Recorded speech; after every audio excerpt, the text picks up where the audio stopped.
mechanism that enables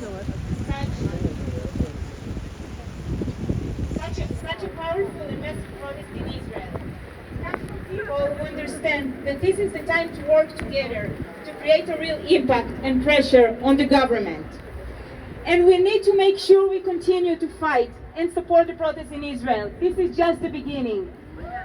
So they know that they are not alone. We are here with them. If you haven't yet, please be in touch with us. Spread the word about this rally. I promise you we'll try to have sunshine next time.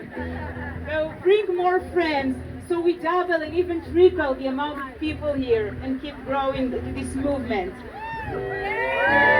Democracia!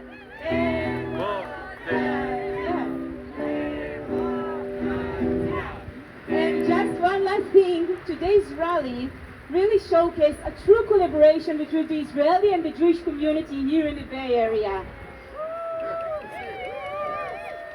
We hope it will continue and open more opportunities to connect, to get to know each other and fight together for justice, equality and democracy for everyone in Israel, as we believe it should and can be. Thank you so much for coming here today.